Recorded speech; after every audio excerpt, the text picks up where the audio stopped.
everybody. Mackenzie here. Welcome back to another episode of Before the Downbeat, a musical podcast.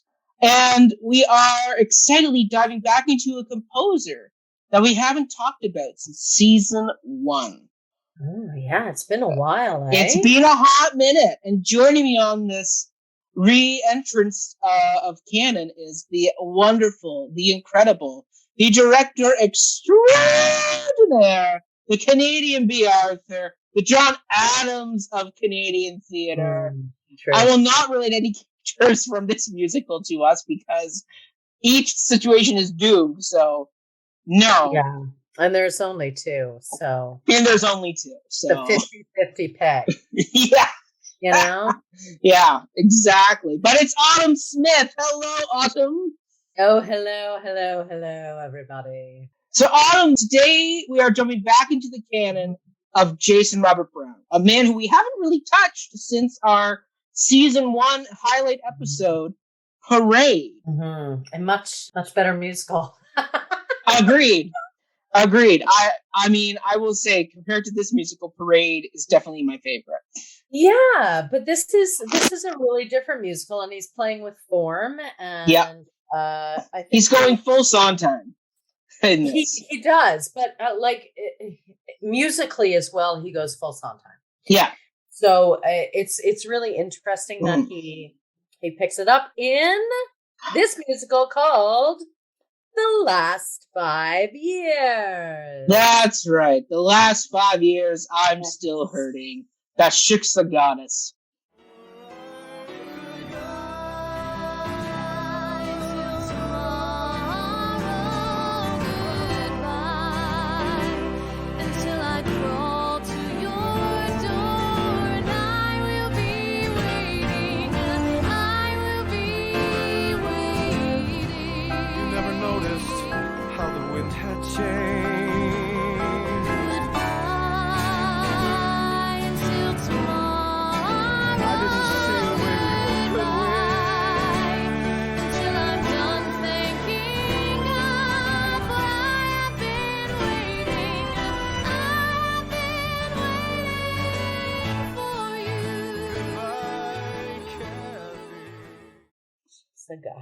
Goddess.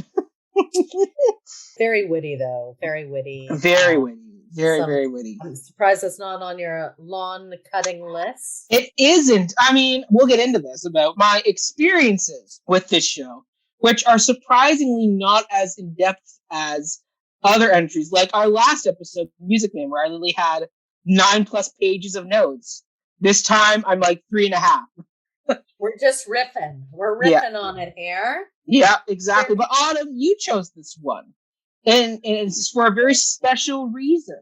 So Autumn, why did you choose it? Well, I'm directing it right now. Aha! So I guess it's a bit of a shameless promotion. Shameless promotion. It was one where there was another episode or musical that was supposed to be in this slot, and Autumn just went, I don't know that one well enough. So I was like, well, do you want to do Last 5 years since you're living in it right now? And she was like, yes, and let's do that. I can speak with a modicum of knowledge on this one. Exactly. This point, which is great. Exactly. Yeah, so I did choose it. I am working on it. Mm-hmm. In Huntsville, Ontario. We're doing a nice little production of it at the Algonquin Theatre at the end of February, beginning of March. Mm-hmm. If you're in town, we will post the link to where to buy tickets on our Facebook page, so people can go and check it out there. This is the first time I've known you to do a musical. Like you've done a lot of like the children's opera stuff, but this is the first time I've known you to do like a full-on like proper musical. It's this is like the first one in a long time. With adults. But back to the Last 5. So you're directing it. How did you come to the show? Were you approached it? Like, did they say, "Hey, we want you to direct the Last 5 years"? Or is this one that you pitched them, being like, "This is a musical that's been on my bucket list to direct"? No, I was solicited. Oh, look at you! Offer only. Offer only. Come on out. Yeah. So it's a performing arts space in Huntsville. She is a independent producer. Love it. Who used to do a lot of film, but trained as a musical theater artist, so is coming back to that and is doing a great job. And the man who's playing Jamie is an American who got married and moved here. So now wants to work as well. So we've just kind of created something that'll keep us working. Love it. Love it. And then, like, what did you know about Last 5 Years? Like, how did you come to the actual musical Last 5 Years? Like, was this one that you knew about, or is this one that was kind of off your periphery? Because obviously you knew Songs of a New World and Parade. Well, I didn't know Parade until we did Parade. Oh, that's true. That's true. But I've known Songs for a New World for a very long time. I love it. You know, and then I think I often I used to go into Song and Script all the time and buy CDs, and this was one of the ones I bought, and I enjoyed it. So yeah, and I have it on different streaming services. And then did you see the movie version that was done with Anna Kendrick and Jeremy Jordan? No, I did not. Because I didn't want to see it when I was directing it. True. Yes. Good point. I have my vision of it, and I also it's cinematic. Wouldn't it be lovely to do a cinema version of it? It's a very naturalistic piece. Yeah. And but no, I haven't seen it. I'll watch it after. Compare. Yeah, I would recommend. Once again, it's a very naturalistic film. It kind of feels like Dear Evan Hansen, where it's a lot of people singing in kitchens and on couches. Well, this is this production. My production is a stage split in two. I don't know how else you can do it. They never leave the stage. Yeah, they can't leave the stage. There's only two people. Well, no, you very easily could have one character leave the stage while the other one is singing. Oh, I guess you made the decision not to do that. I like that.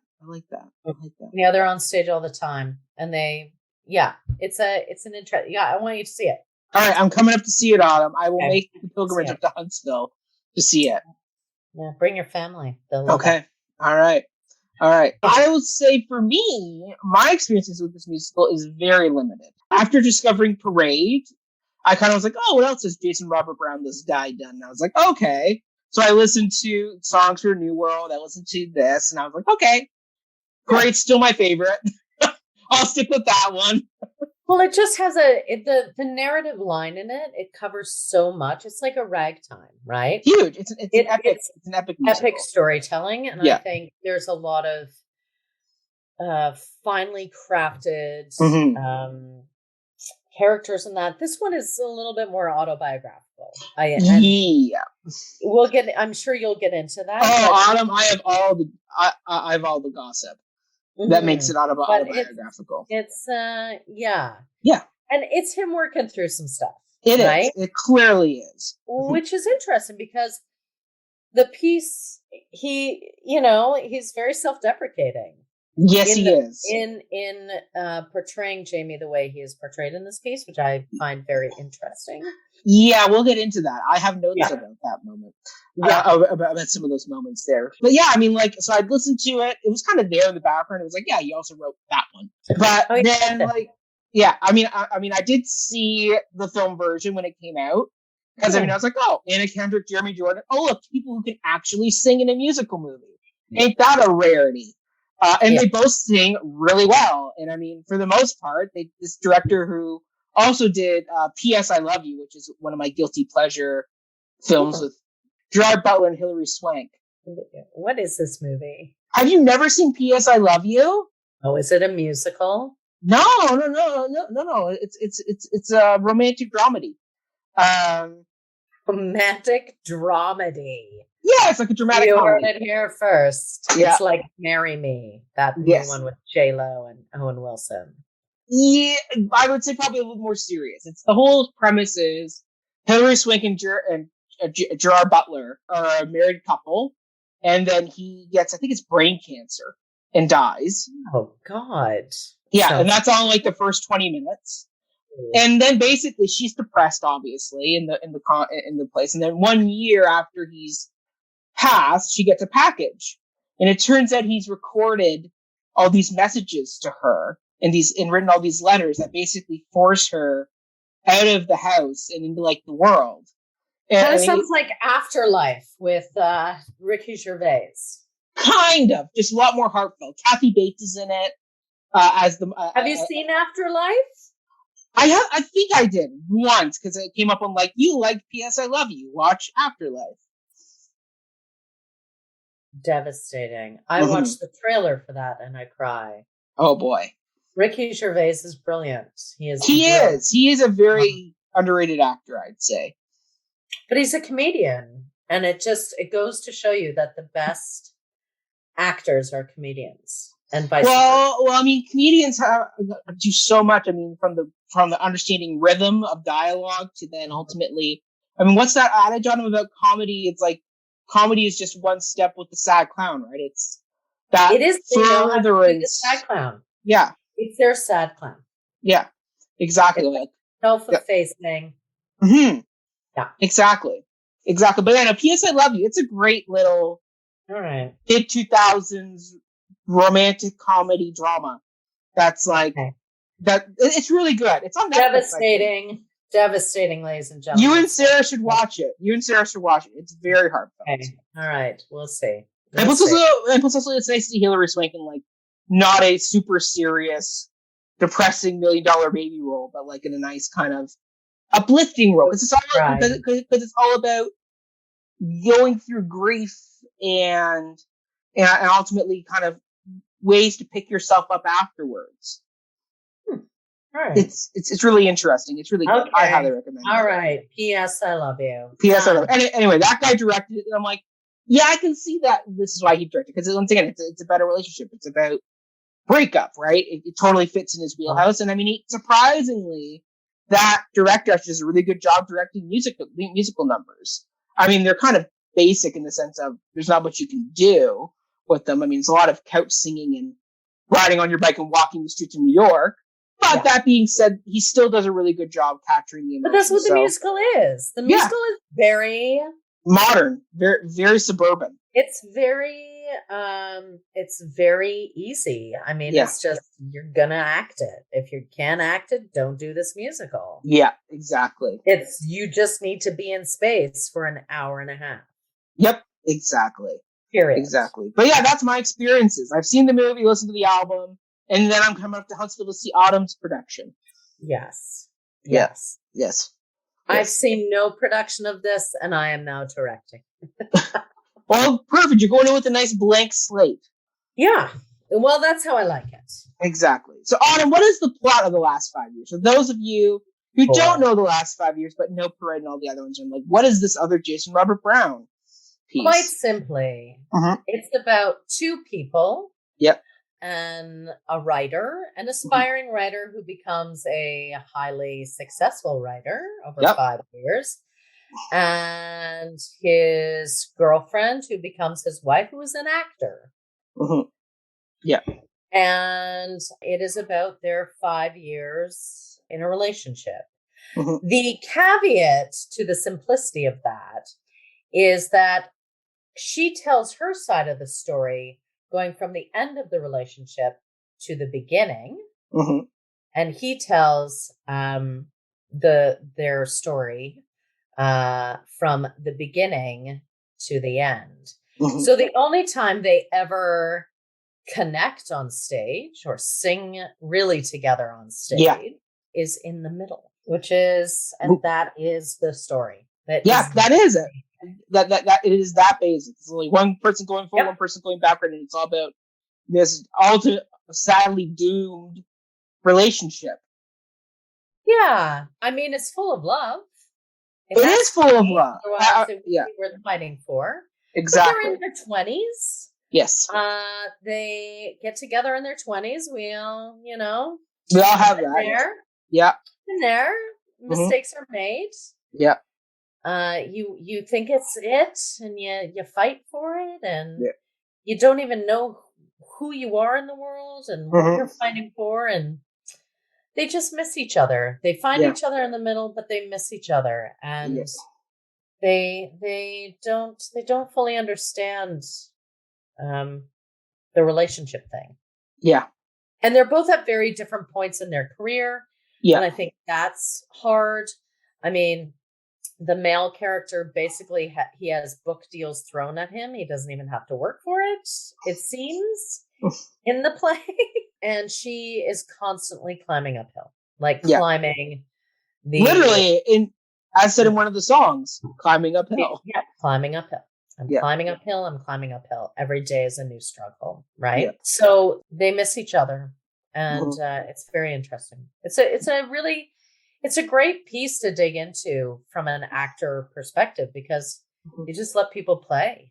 Well, once again, this is a piece very Sondheimian, where it's all character. Yeah. Sondheim is all about writing character, and this is clearly Jason Robert Brown flexing his Sondheim muscles, living up to that adage of the modern day Sondheim. Well, yeah, he's playing with form. Yeah. With, the two different, backward, forward kind of deal.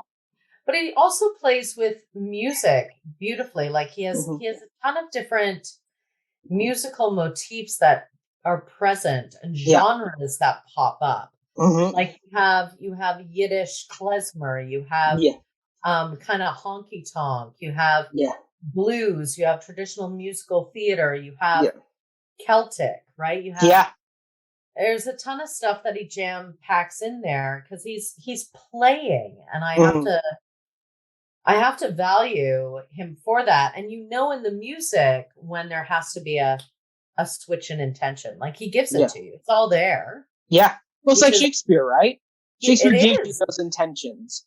You just have to follow the text. You just have to follow the musical line. Yeah, exactly. So then, Autumn, who do we have for the creative team? Because we've already covered Jason Robert Brown in our parade episode. I know. Well, let's do just a little recap on JRB. Because, we haven't touched on him since Parade. So Jason Robert Brown, contemporary musical theater composer, awesomeness.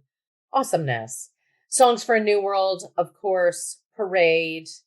Then last 5 years, he also wrote Urban Cowboy, 13, Bridges of Madison County, Honeymoon in Vegas, and Mr. Saturday Night. He also has a ton of solo albums, Wearing Someone Else's Clothes, How Do We React and How Do We Recover, Coming from Inside the House.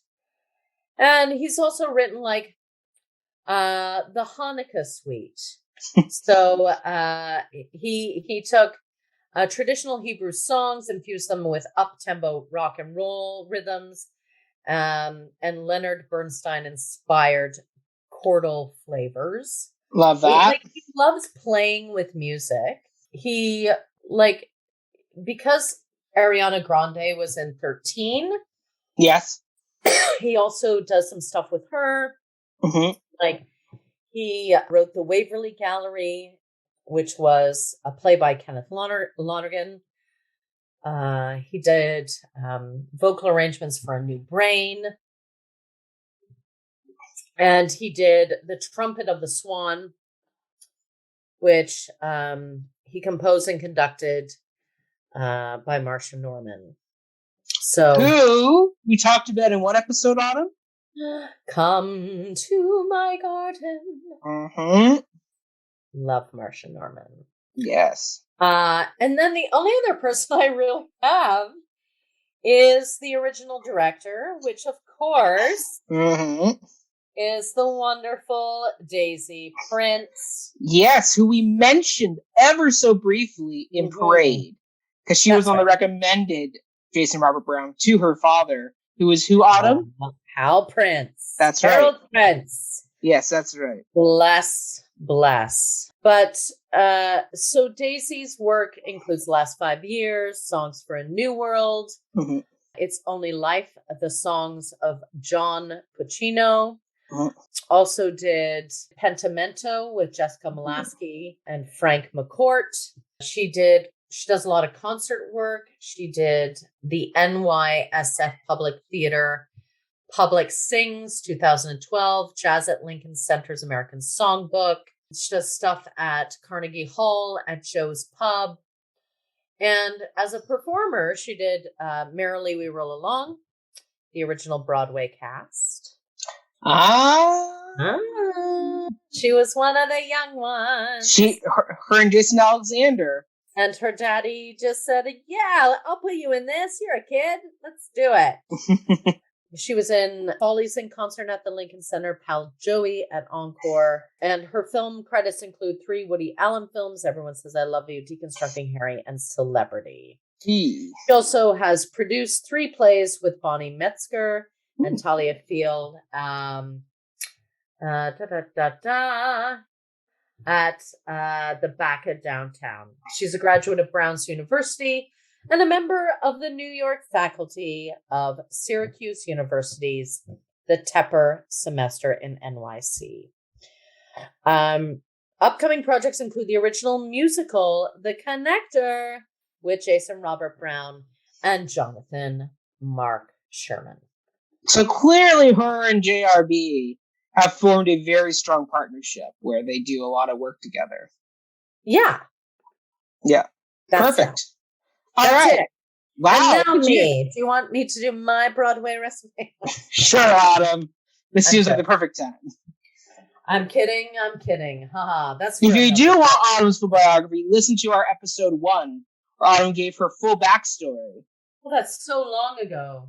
We just turned it out. Well, we did release a remastered version over our hiatus. So if you are wanting to hear the nicer audio version, you should check that one out. Yes, it's there. Somewhere. There. Yeah. Somewhere. Yes. So that's the creative team. Now, production histoire, my friend. Oui. So this production history I have is quite minimal compared to our last episode of Music Man, where I summarized an entire book. This time it's literally a few paragraphs, so enjoy. Yeah. So this musical is inspired by Brown's failed marriage to Teresa O'Neill. These two met in the early 90s while she was answering phones in director Hal Prince's office. Brown and Prince had been meeting as Prince mentored Brown as they crafted Parade. According to friends, the marriage unraveled quickly and acrimoniously, mainly due to the changing dynamics of Brown's moving ahead in theater circles after Prince anointed him the next Stephen Sondheim. It was during the divorce proceedings that Brown was working on this musical the last 5 years. O'Neill knew that this was happening, and this made her add a clause into their divorce that stipulated that Brown had to agree to use his best efforts to have the 2-character musical project at his working that he's working on not be identified as a work based upon the parties' marriage, and he will not create any other character that can be identified as O'Neill. So Jason Robert Brown agreed to that, and thus he set about writing. When it came to writing this piece, Brown wanted to write a piece that was vastly different from the sprawling epic that was Parade. He had spent 4 years writing it only to have it close in 3 months. So he was a bit like, I gotta shake it up. I gotta do something else. Yeah. So to differentiate this piece, he first confined himself to having a small cast, ideally only 2 performers. So the piece could be performed anywhere from a cabaret stage to a Broadway house. And his other self-stipulation was that he wanted the songs to have a feeling like one completing a piece that told the entire musical moment without relying heavily on dialogue or a book writer. So, success. Yeah, exactly. When it came to the topic, he easily hit upon the concept of a man and a woman sharing the stage and telling the story of their relationship. So that way, the songs could either be a duet or a solo, or it could be isolated and self-contained. As he began to chart out the plot points, he quickly realized the reason for these 2 individuals to be telling their story had to be because the relationship had floundered. The next issue was how to counteract the issue of this musical becoming about a doomed romance, and then having to avoid having a second half that was just all about depressing breakup songs. Mm-hmm. So Brown's solution was to have a musical that told the story from two separate perspectives, having the male begin the show at the start of the relationship and having the female character start at the end of the relationship and work backwards, with the only meeting point being in the middle at the wedding. Brown claims that he crafted this new piece, that when he started crafting this new piece, he wasn't intending to have this piece overlap and reflect upon his own bitter and sad divorce he was experiencing. The first song he tackled, without fully understanding who the characters were, was Goodbye Until Tomorrow.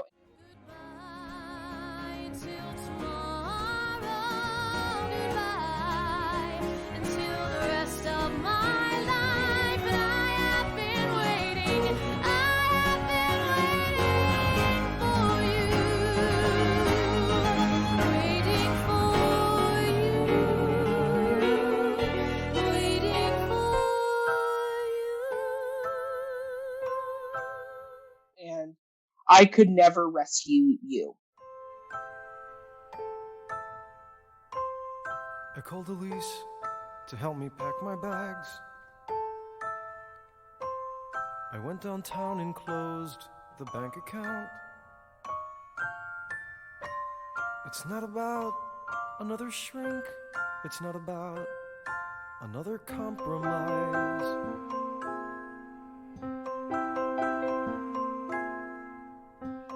I'm not the only one who's hurting here. I don't know what the hell is left to do. You never saw how far the crack had opened. You never knew I had run out of rope, and I could never rescue you. This piece remained in the show and has been largely unchanged from its first iteration, when he wrote it on June the 15th, 1999. Oh, my parents' anniversary. Oh, there you go. There you go.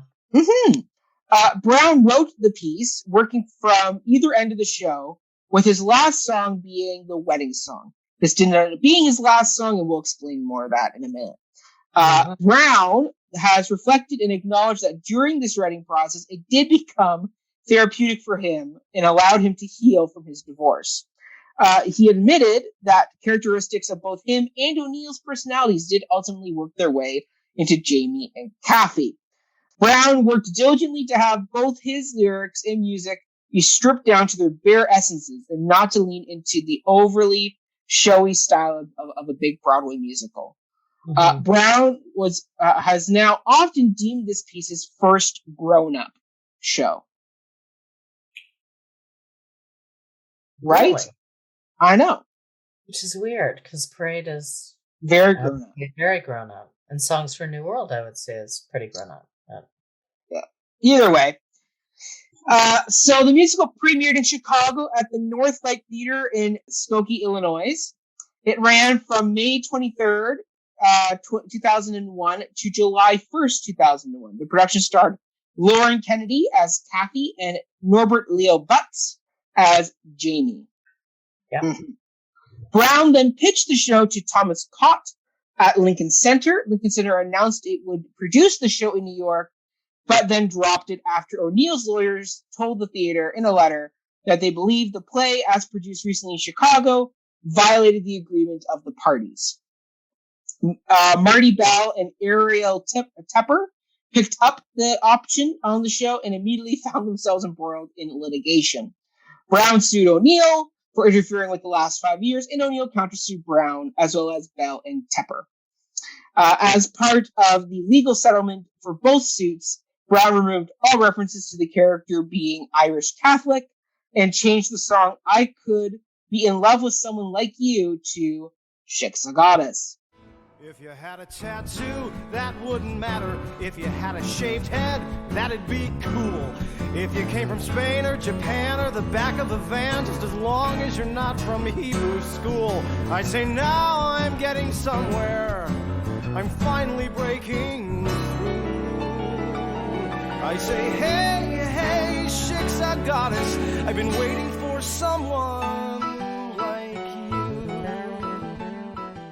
In order to reduce the similarities between the character of Kathy and O'Neill. Can I say something? Yes. I would just like to say I'm siding with Jason Robert Brown on this one. Because that's his creative entity. If he wants to if he doesn't call Kathy by O'Neill's first name, who cares?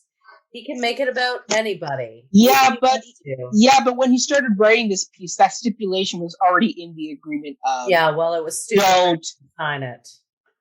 Don't. Amazing. Don't make this about. I mean, I get that. I mean, nobody wants to see their life played out on stage that didn't agree to having their life and their probably most difficult time at that moment played out on stage. Like, I wouldn't want my divorce and my relationship played out on stage. I'd be the last thing I would want to see. Guess what? It's not your choice. It's you write it then. You write a counterpiece. Like you can't censor someone's journey like that. And it's just that's a little too bitter for me. I'm sorry. That's you know what? Get over it. Go still hurt somebody somewhere else. Sorry. What I love about Jason Robert Brown is that Kathy wouldn't do that. Mm-hmm. Like, yes. Kathy's hurting, but he acknowledges it and she moves on. Like, because that's the adult thing to do. Yeah. Yeah. I'm sorry. I hate to be that blunt about it, but I've been here, and creative property is creative property. You do not own someone else's brain, or if they're not slandering you outright, you don't get a say. Sorry. Well, I mean, O'Neill took him to court. So she could find characters in all of his musicals and take him to court and say, this little bit reminds me of me, and it's just a pissy argument. Yeah, but it sounds like, I mean, so there's other stuff that he had to take out of the show. So, for example, Kathy in the early script was nicknamed Angel, which was a nickname that Brown had given to O'Neill. So, like, once again, clearly they were very strong. I mean, why did he have to make Kathy Irish Catholic? Why did he have to name her Angel? Right? Like, why did he choose those things? Well, because he's writing from his perspective.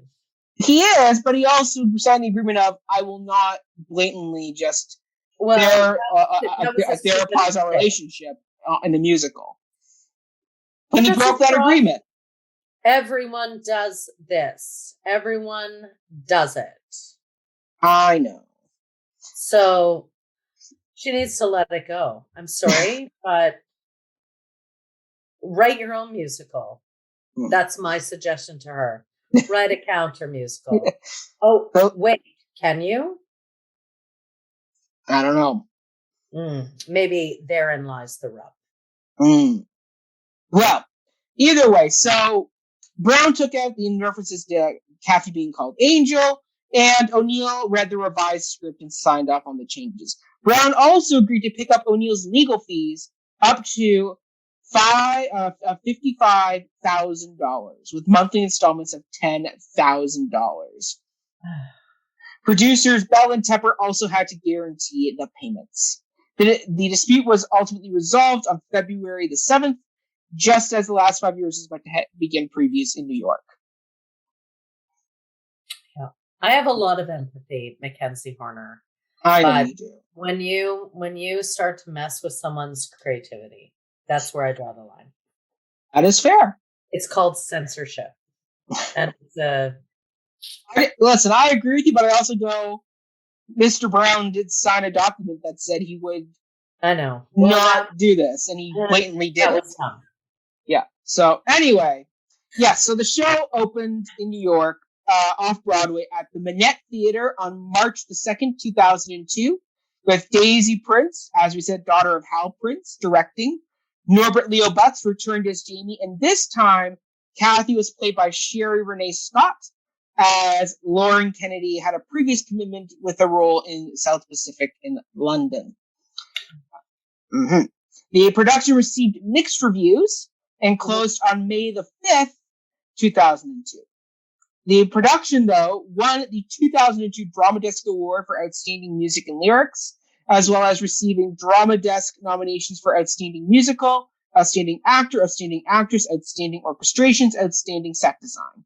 It also received the Lucille Lortel Award nomination for Outstanding Musical and Outstanding Actor, and the Outer Critics Circle Award nomination for Outstanding Off-Broadway Musical. So, there you go. The show made its Asian premiere in Hong Kong at the Fringe Festival in 2006. The production was then mounted again off-Broadway in 2013 at the Second Stage Theater for a limited engagement with Adam Kandor and Betsy Wolfe in the roles of Jamie and Kathy. This revival also notably had Brown himself directing the piece. The show then also premiered in Paris in 2013, and premieres in Ireland, Sweden, and Switzerland also occurred between 2013 and 2019. Mm-hmm. On September the 12th, 2016, Jason Robert Brown, along with Subculture Organization, presented a one-night-only benefit for the Brady Center to prevent gun violence. The town hall in New York City hosted this event. Cynthia Erivo, who will be playing Elphaba in Wicked, the film, played Kathy, and Joshua Henry played Jamie. Jason Robert Brown conducted the orchestra. Oh, great. Here's a fun one for you.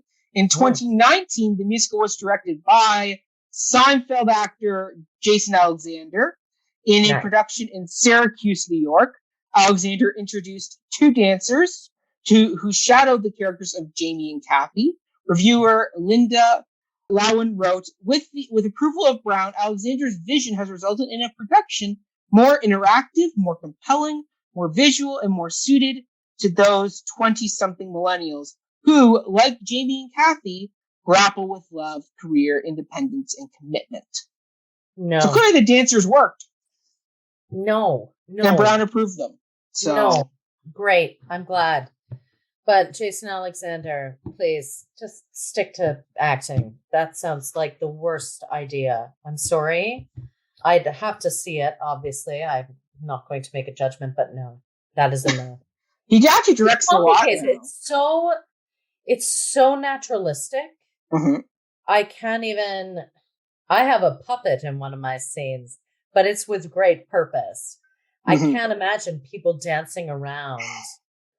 I don't know. I think he could do it. I mean, don't forget, he trained with Jerome Robbins and won the Tony Award for working with Jerome Robbins. So, I mean, Jason Alexander is also a big theater guy. Like, he's a Tony-winning actor. So, I think he could do it. I know Jason Alexander is a big-time theater person, but I don't. This is a no. It's too naturalistic. That just complicates it.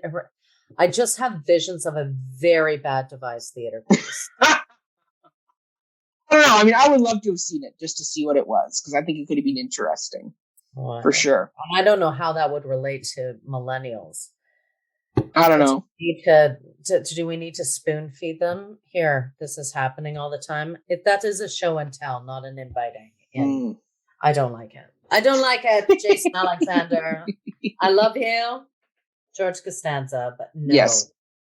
Yes. No. There we go. And then an actor-musician production opened in the West End in February 2020 to mixed reviews. The show did transfer to the Garrick Theatre for a 4.5-week run. This time the cast was Jonathan Bailey as Jamie and Les Mis Eponine, Samantha Barks as Kathy. And you know what Jonathan Bailey is in? What? Bridgerton. He is? Mm-hmm. He plays the brother. Is that him? Mm-hmm. Yeah. And the whole next Bridgerton season is about him. Oh, okay. Yeah, so he's that brother. Okay. Yeah, he's fabulous. He can sing, man. That guy can sing. Well, then they'll have to have like a Bridgerton musical episode. You know? I mean, like, if you got Julie Andrews narrating, I'm sure she could sing some. Okay, anyway, back on track. So then in April 2021, a streamed production was shown and staged by the Out of the Box Theatrics. The staging was unique as it took place entirely in an actual New York apartment. The production starred Nicholas Edwards as Jamie, Nasia as Thomas, as Kathy, and was directed by Jason Michael Webb. Then Brown, Norbert Leo Butz, and Lauren Kennedy staged a virtual reunion performance with Brown accompanying the performers. And this went up on YouTube in May of 2021.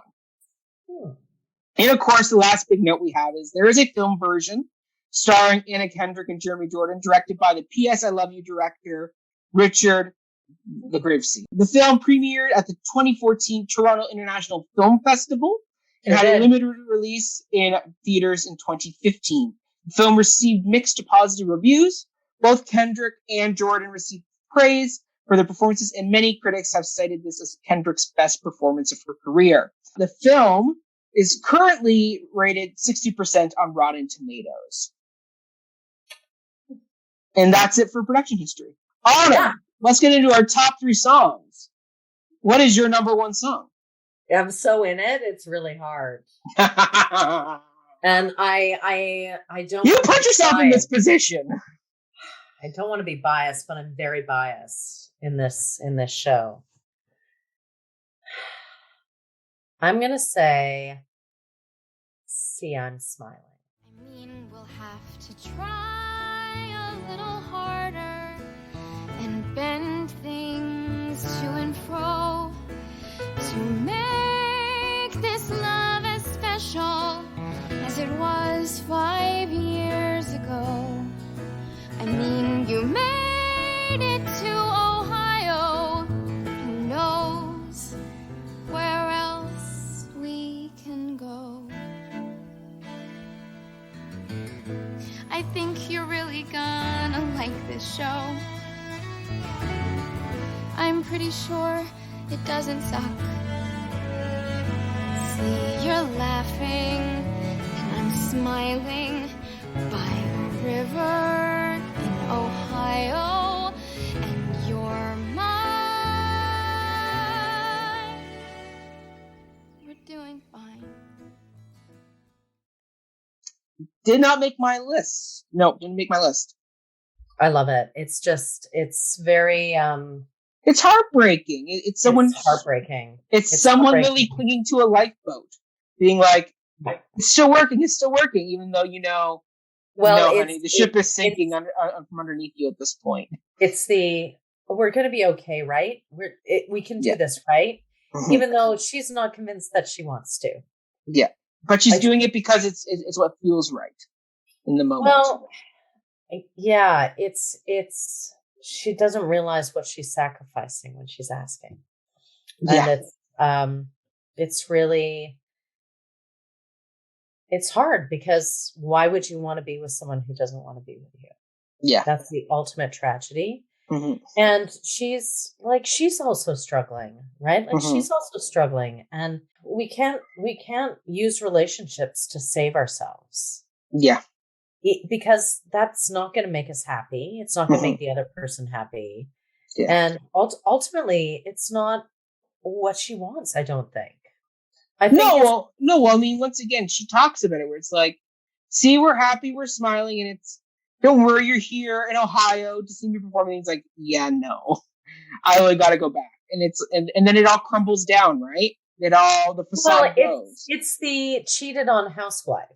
Yeah. Narrative, right? Yes. We'll be okay, right? We're going to be okay. We'll be fine. We'll be fine. Mm-hmm. We have tonight. Yeah. You have to leave. And then she lets go. Yeah. And she goes, you and nothing but you, marvelous novelist, you. Love that line. And that idea that he can stand there and see she's crying. Yeah. And it's two people missing each other on completely different tracks. Yeah. And they fell in love with the idea of each other, not who they really wanted each other to be. Yeah.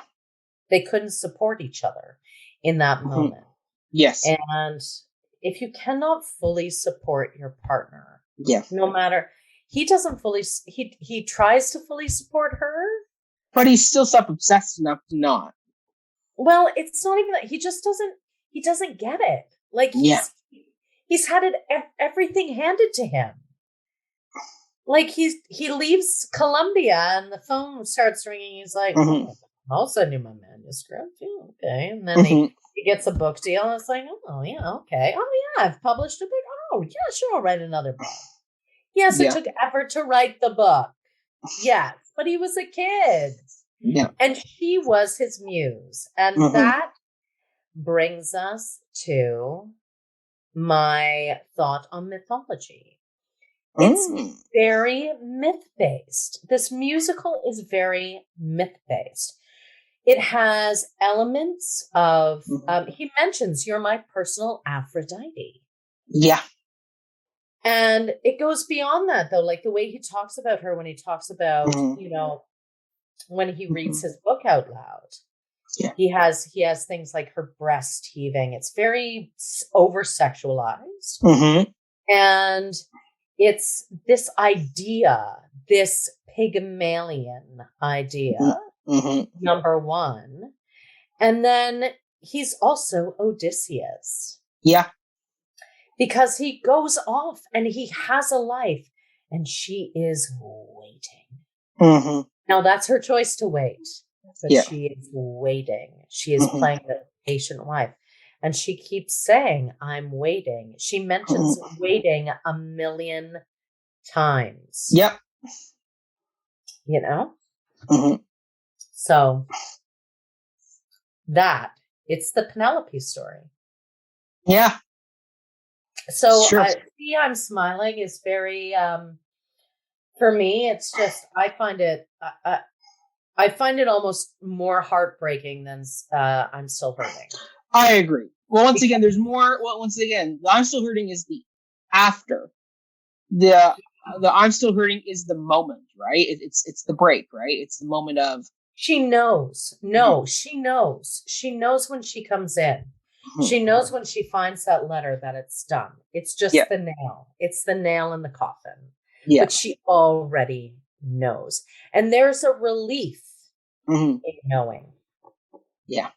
There's a relief in the final nail being driven in because you're like, I don't have to wait anymore. It's her end. It's her end of waiting. Yeah. It's great. Now she can move on. Yeah. It's full. I find Still Hurting hopeful. Well, that's what. Once again, it's like another song I have on my list, which is all about the reaching. Kathy has a lot of songs that are literally written into music to be reaching songs vocally, that they are reaching to this incomplete motif. Yep. They sure are. Yep. They sure are. Yep. Now, can you guess what my number one is? Shiksagonis. No, actually, that didn't make my top 3. Oh. I don't know. A Summer in Ohio. It's not Nirvana, but it's on the way. I play Anita at the matinee. Then I'll get on my knees and pray I can state in my next bio I'm never gonna go back to Ohio. I could chew on tinfoil for a spell. I could get a root canal in hell, but it wouldn't be as swell as this summer is gonna be. 'Cause the torture is just exquisite while I'm waiting for you to visit. So hurry up, schmuck, get unstuck and get on the scene. Love the midget, the stripper, Wayne the snake, and Mrs. Jamie Willerstein. That's me. Yeah, it's great. It's so good. Yeah, I mean, this is like such a relatable artist song where you're trying to talk yourself up and it's like, yeah, this is great. This is great. Like, my work is great. I mean, I did that all the time in device theater with my parents where it's like, Mac, what do you work on? Oh, I'm working on this really cool project that's like about this and that. And, you know, and then my parents can sit there like, ooh. Do I have to watch that? Yeah, exactly. But I mean, then they came and they're like, oh, we have to watch that. Yeah.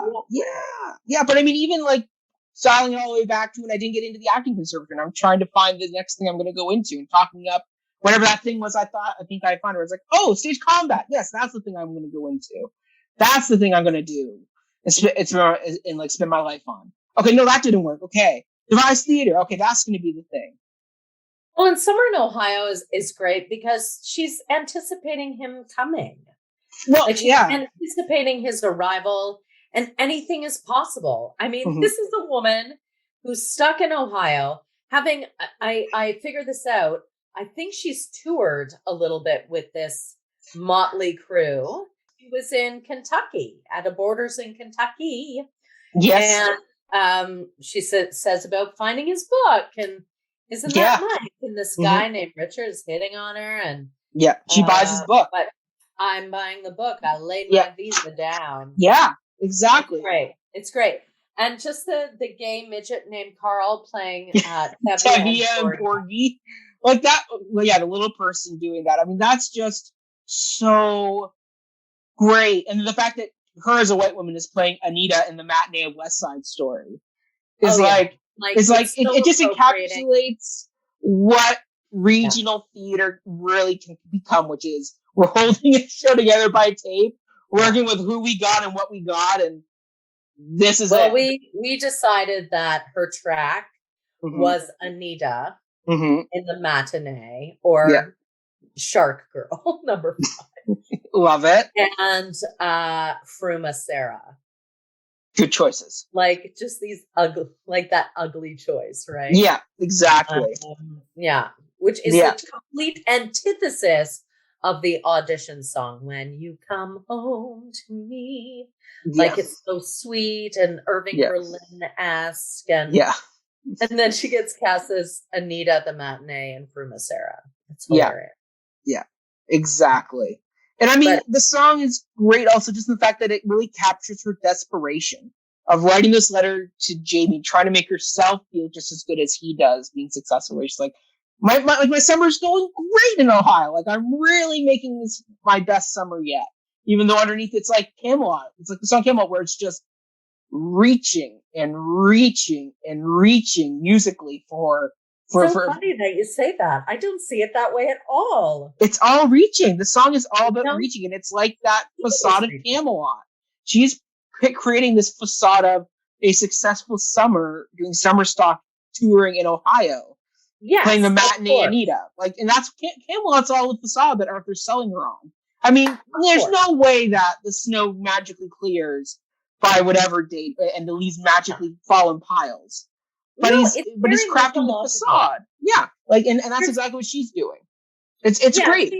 She's building it up. Yeah. But there's also some irony in it, right? Like, I'm living with a stripper and her snake named Wayne, right? It's like she's going, anything is palatable as long as I have you. Yes. As long as there's that to reach for. And that's the whole thing. This song is about building, because ultimately what's the song that comes before, because it's backwards order, right? So the song that would, if you were going chronologically in her story, what the song that will follow with Summer in Ohio is exactly. The song you mentioned. Yeah. Yeah, I did? It's your number 1, the breakup song, No, that's See I'm Smiling. Oh, okay. So it's a song between See I'm Smiling and Somewhere in Ohio? Okay. Which is my choice number 2. Okay. Well, what's that song? Part of that. And I'm a part of that. I'm a part of that. I'm a part of that. And it's true. I tend to follow in his stride. Instead of side by side, I take his cue. True, but there's no question, there's no doubt.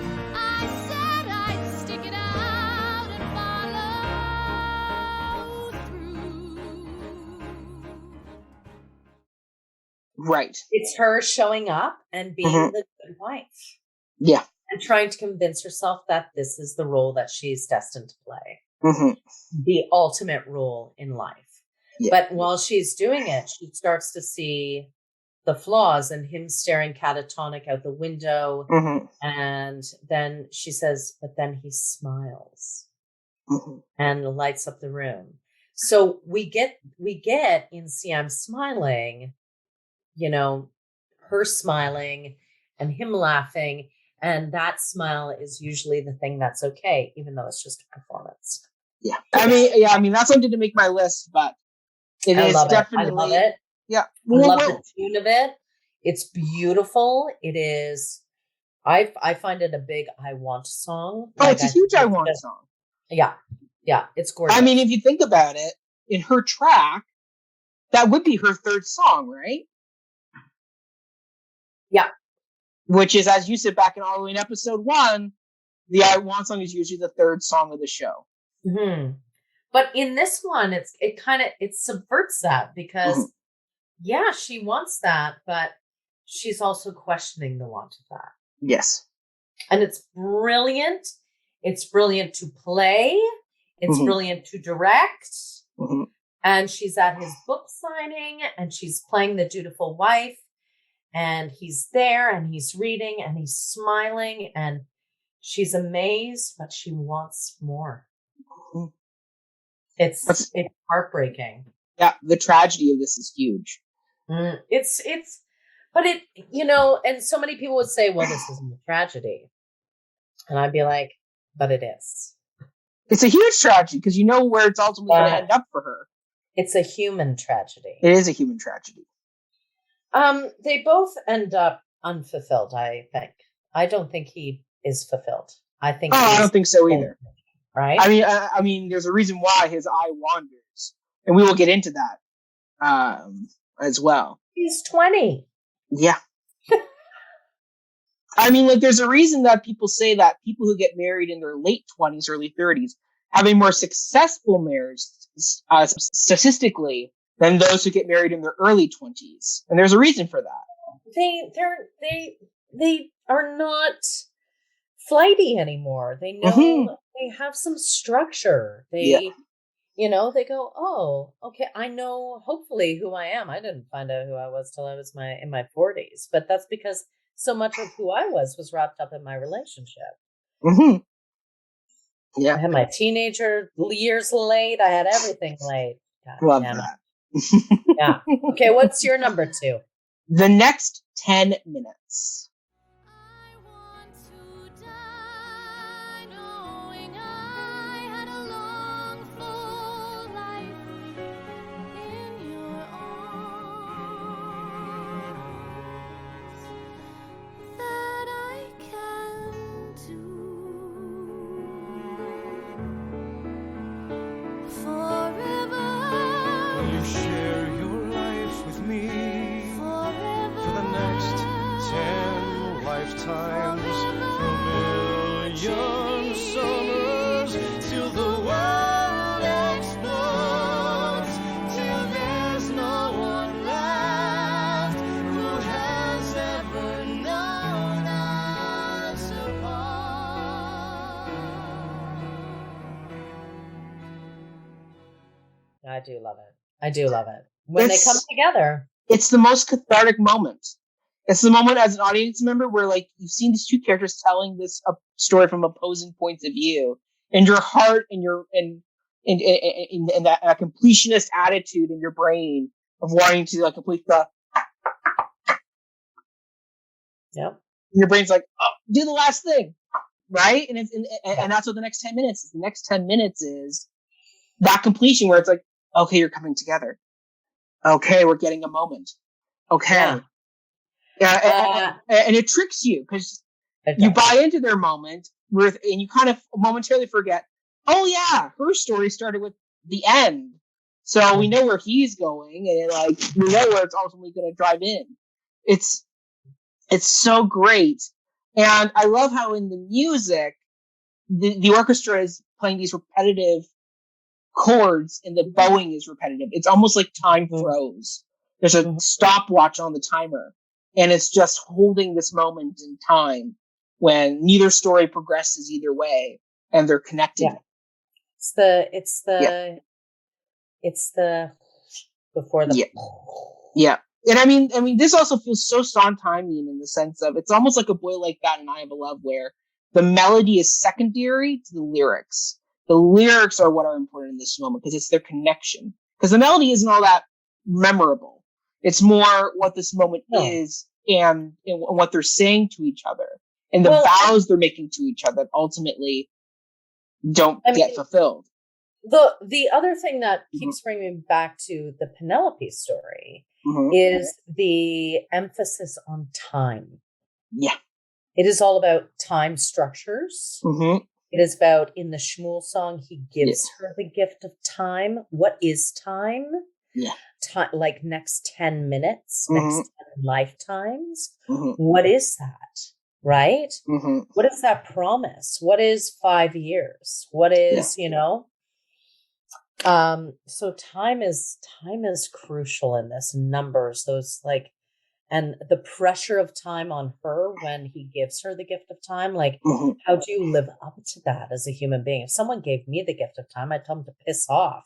Like, Sarah, if you're listening, do not give Autumn the gift of time. I can manage my own time. Thank you very much. Now I feel beholding to you. Yeah. And that is, sure. It's a beautiful romantic idea.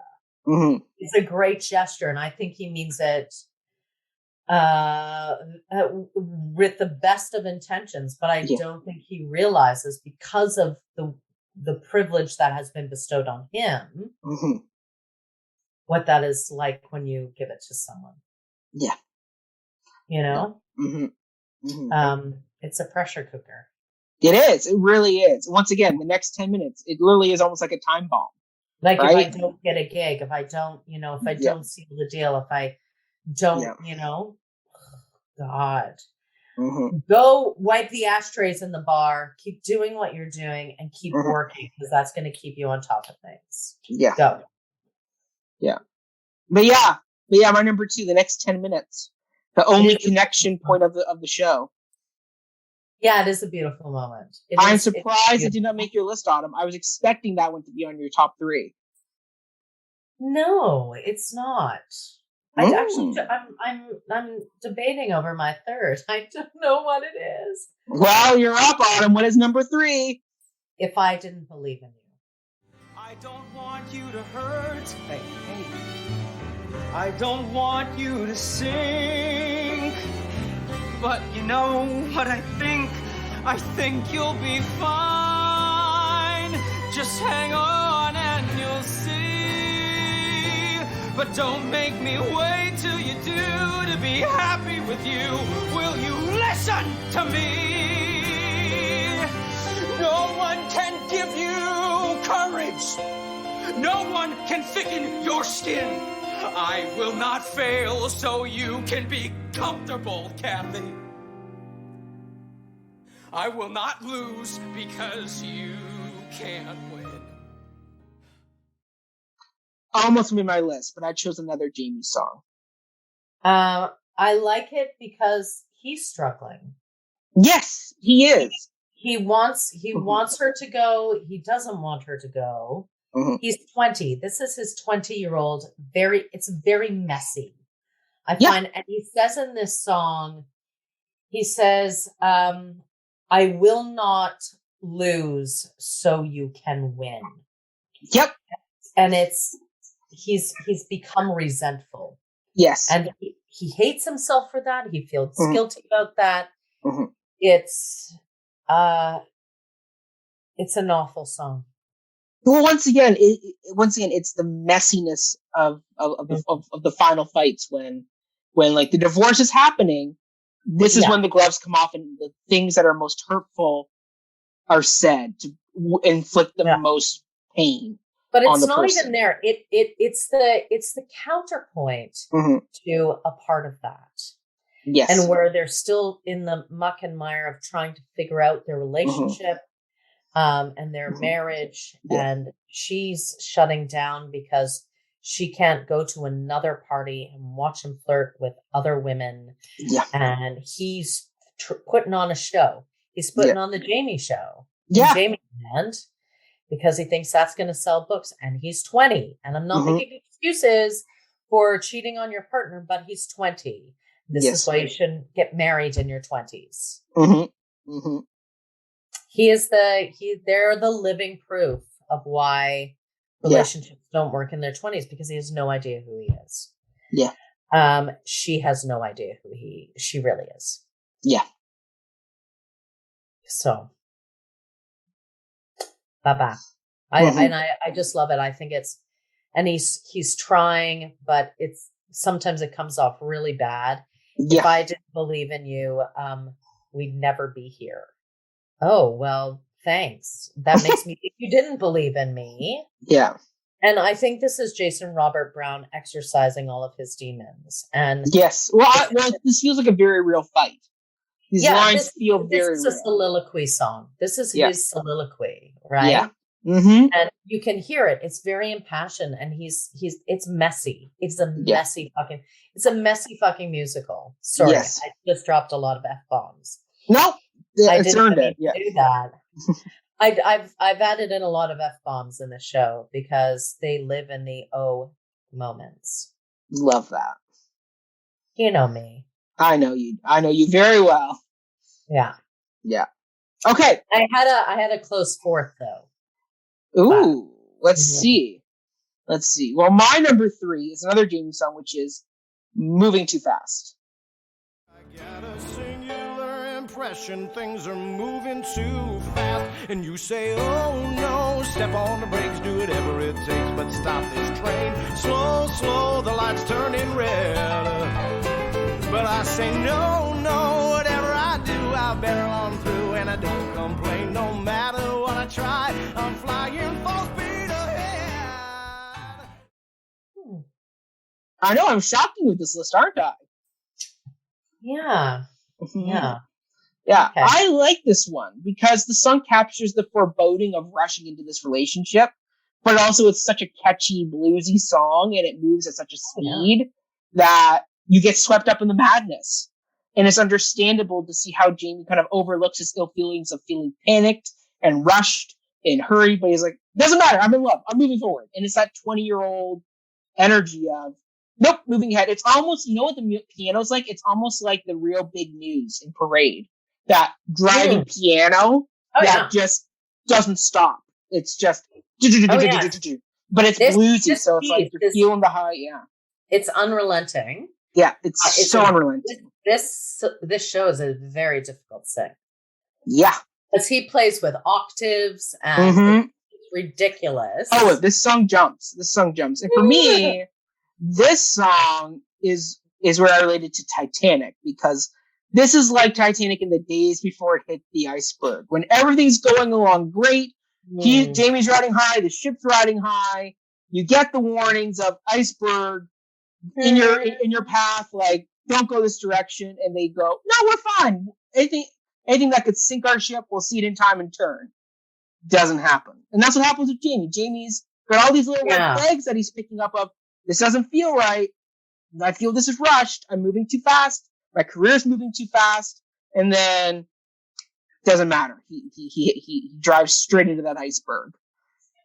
Well, and it's interesting because again, they mirror each other. Yeah.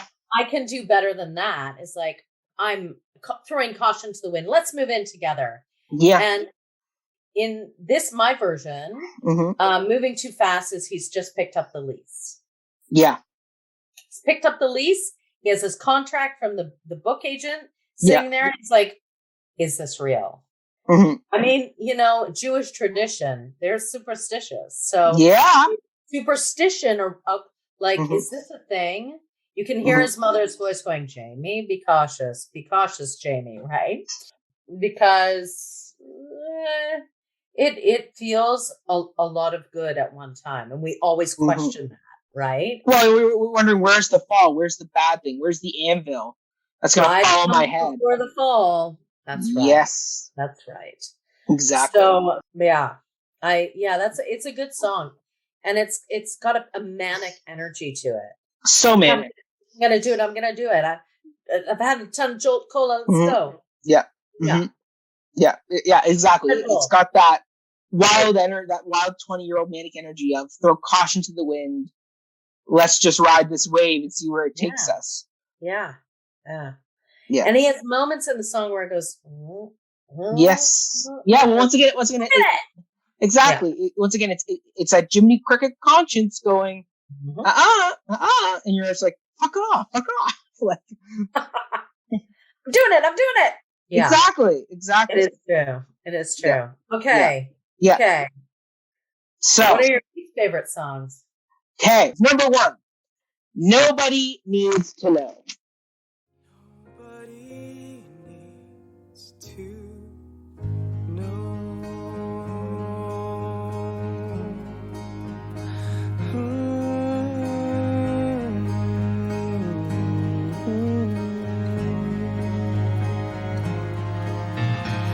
Put on my armor, I'm off to Ohio, back into battle till I don't know when, swearing to her that I never was with you, and pray I'll hold you again. I don't like it because it tips the scale against Jamie. This musical's done a very good job of balancing these two, where neither one of them is perfect. Neither one of them is ideal in this relationship. They both are flawed humans who unfortunately cannot maintain their marriage in this relationship.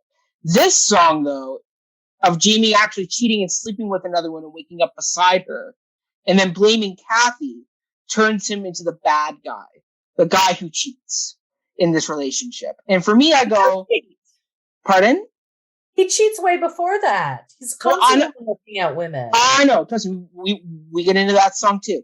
But this song is the moment where Camelot smartly avoided, where it's Arthur, Guinevere, and Lancelot. And there was the choice of, do Guinevere and Lancelot sleep together? And the director said, no, they come close to kissing and they kiss. That's as far as we take them, because or else then it tips the scales of the relationship and makes it so that their character now becomes unredeemable to the audience. This is Jason Robert Brown being self-deprecating and going, I was a dick. Yeah, I know he was. But for me, I go, it just moves the character of Jamie too far into almost the irredeemable territory, where now makes Kathy look really good because she's the one that was the stoic wife who showed up to all the events, and Jamie was the asshole who went and slept with another woman. It's like, now you've made it really generic. For me, I don't find it generic. I find it it's almost a parable, right? Like, this is a lesson, and it's a gender thing too. Mm-hmm. Like, he's reflecting on gender. Mm-hmm. And no, not all guys will do this, but let's just call a spade, right? Yeah. It's a gender thing too, and he's also being autobiographical, so he's doing some serious deep dive self-effacing work, possibly. Sure, right? Possibly, absolutely. For me, I go, if he had just kissed or made out with someone, something that's not as extreme as going to bed and waking up in somebody else's bed. Like, the action is just too far for me, where I just go, I get that Jamie is eyeing other women, and that's been set up in the show already. It has. But then having him sleep with someone, it's like, okay, now you're just making him do a really douchey bad guy at this point of the story.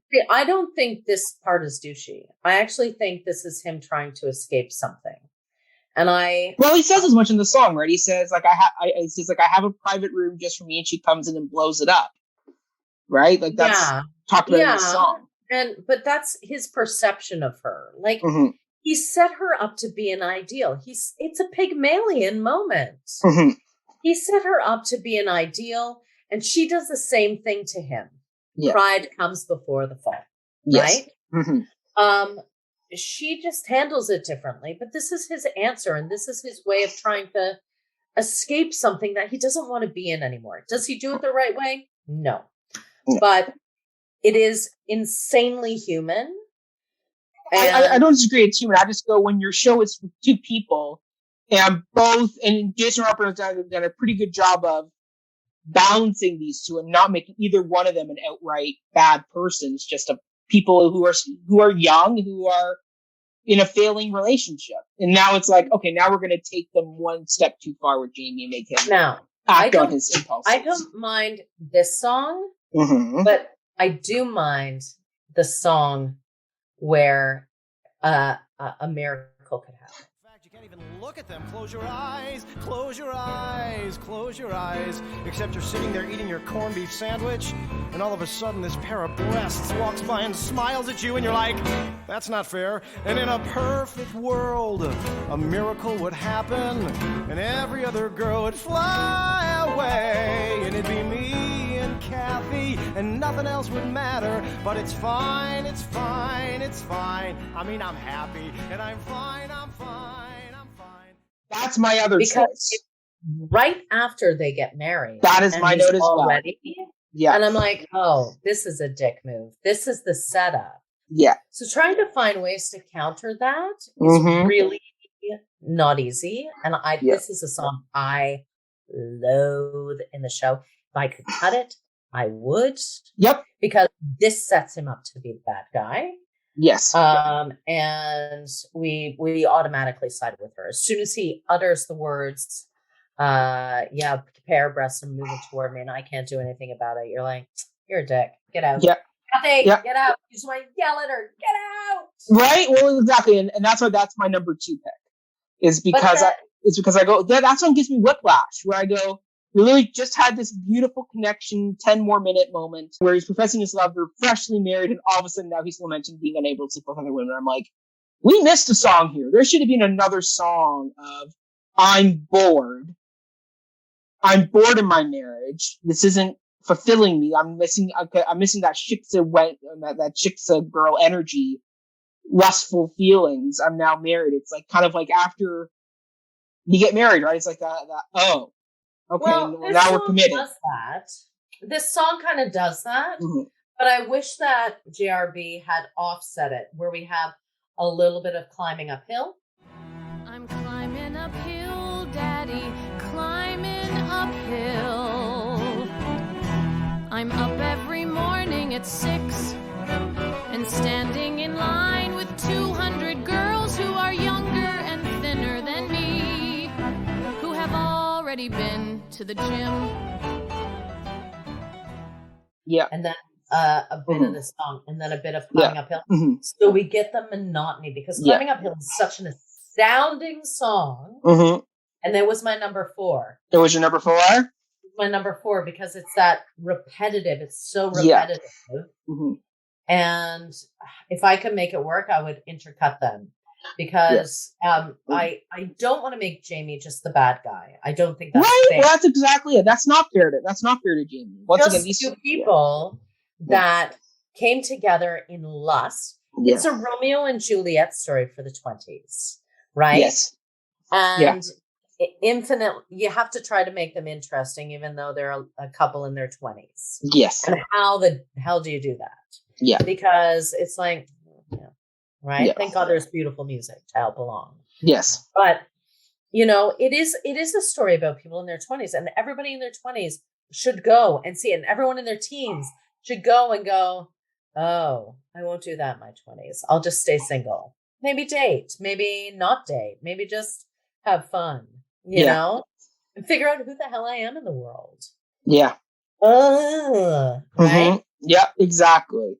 Yeah, for me, I go like, I don't mind Kathy's counterpoint song of When You Come Home to Me. When you come home to me, I'll wear a sweeter smile and hope that for a while you'll stay. When you come home to me, your hand will touch my face and banish any trace of gray. Soon a love will rise anew, even greater than the joy I felt just missing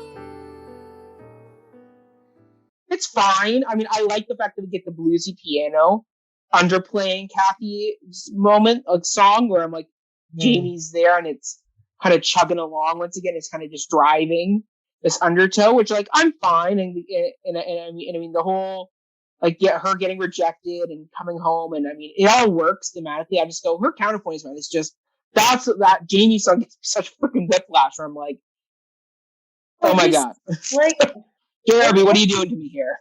What's he doing? And why is it there?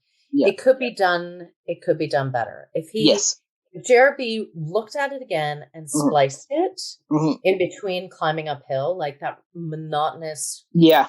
And staging it is fun. Like I have literally 8 dresses where she goes and changes. She comes back. She does the audition. She goes. She changes. She does the audition. She goes. She love that. So it's a cycle, right? Yeah. Time. But that is really the only song I despise in this show. And the other one I'm not I can do better than that. I'm like, whatever. Yeah. I mean my only 2/3 were Nobody Needs to Know, A Miracle Would Happen, and When You Come Home. That's the only songs where I'm like, meh. Everything else. When You Come Home is her audition song, right? Yeah, exactly. So, well, once again, it's kind of boring. It's kind of just there. It's not as every audition song. Yes. Boring and monotonous and the same. And in that, it's brilliant because Jason Robert Brown is going, what kind of song do I hear all the time? I'm going to write my version of that. And it's going to be sung over and over again. And she says, I'm climbing uphill, Daddy, which is really weird. I don't know why she says it to Daddy. It's very strange. There's no daddy present, whatever. Yeah. But she says, I'm standing in line with 200 girls who are younger and thinner than me. Yes, correct. And who've already gone to the gym. Who've gone to the gym and are wearing the exact same dress. And I'm standing in front of men, always men, usually gay. But they're standing there looking at their crotches, looking at my resume. Yeah. What am I doing? Why did I choose this career? Yeah. And she even says in Climbing Uphill, it's interesting because she foreshadows it. She says, maybe I'll go to buy a couch with my mom and instead of Jamie's hair. What is he going to do when we have kids? And you're like, flag. Yeah. Right? Yeah. Exactly. Exactly. Okay. Final thoughts, Adam. Let's do this. You start. Or do you want me to start? You start. Okay. Well, my first note is, Autumn has stated that the theater is not meant to be therapy. But once you know the backstory of this piece, it's very clearly therapy. And so at first I was like, well, this is just a really well done post-secondary DT piece, therapizing your divorce and your failed marriage. But then I go, thematically, it's got more stuff going on.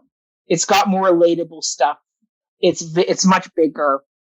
And I go, on top of that, it's affordable. The story is about a failing relationship, which is extremely relatable. So I'm like, yes, of course it's going to be done. Is it my favorite JRB piece? No. Parade will always get that number 1 slot because I just think it's far more complex musically and story-wise. It's brilliant.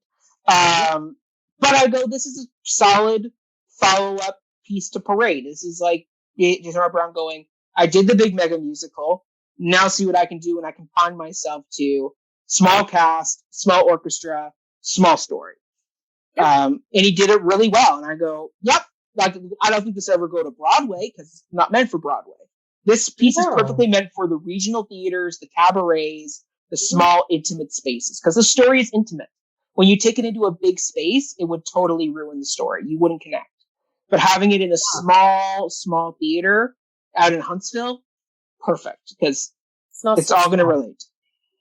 It's not so small. Oh boy. It is at half capacity. So yes, it makes it smaller. Yeah. It's actually a very large theater. Oh boy. Yeah. We're going to have fun. But I've brought it in. Love it. Yeah. I agree. It could be very well seen as a piece of therapy, but it's therapy that works, right? Yeah. I've seen pieces of therapy where people have started their own. I'm like, stop, just stop, please don't do this to me. Yeah. I like the way he plays with form. Oh, that's the best part of this is the reverse stories here. He's smart, and you know, if it were true therapy theater, and there's a lot of it, friends, you would go away with feeling like someone had lectured you for a very long time. Yeah. And this piece is beautifully simplistic.